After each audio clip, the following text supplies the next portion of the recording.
আজকে জাতীয়তাবাদী যুব দলের ৪৭তম প্রতিষ্ঠা বার্ষিকী এই দিনে আমরা শহীদ রাষ্ট্রপতি জিয়াউর রহমানের এই সমাধিতে পুষ্পমাল্য এবং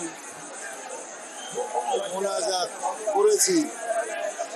দেশের সমৃদ্ধির জন্য, দেশের সার্বিক উন্নয়নের জন্য এবং একটি শক্তিশালী গণতান্ত্রিক রাষ্ট্র বিনির্মাণে যাতে আমরা গণতান্ত্রিক উত্তরণের রাস্তাটা অতিক্রম করতে পারি।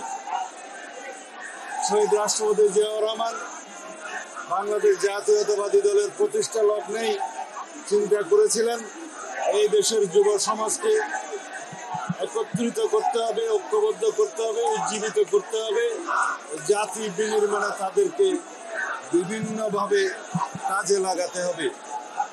সেই যে আমাদের যুবদলের যাত্রা শুরু, আজকে ৪৭ বছরে আমরা যা অর্জন করতে পেরেছি জাতীয় জীবনে, যুবকদের জন্য কর্মসংস্থানে, যুব বিষয়ক মন্ত্রণালয় সৃজনের মধ্য দিয়ে এবং এই যুবকদের নিয়ে, তারুণ্যের ভাবনা নিয়ে আমরা যে বর্তমানে বাংলাদেশ বিনির্মাণের স্বপ্ন দেখি সেটাকে আমরা একত্রিতভাবে ধারণ করেছি এবং সারা বাংলাদেশে আমরা তরুণদের, যুবকদের রাজনৈতিক ভাবনাকে আহরণ করার জন্য আমরা সমগ্র বাংলাদেশে আমরা সফর করেছি। তাদের রাজনৈতিক ভাবনা এবং তারুণ্যের রাজনৈতিক ভাবনা আমরা গ্রহণ করে আত্মস্থ করে সামনের দিনে জাতি বিনির্মাণে কিভাবে আমরা সেটা বাস্তবায়ন করতে পারি সেই লক্ষ্যে আমরা কর্মসূচি প্রণয়ন করছি।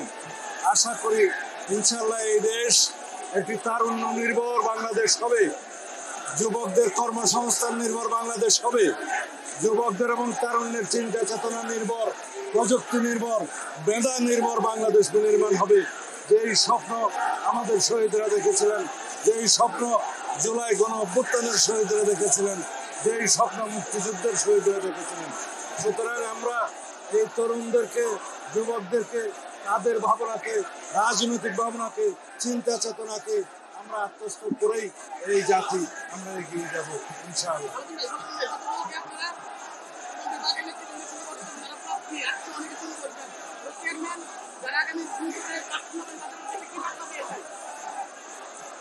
আমরা সমগ্র বাংলাদেশে আসন ভিত্তিক সকল যোগ্য প্রার্থীদের, একাধিক যোগ্য প্রার্থীদের সাথে আমরা কথা বলেছি।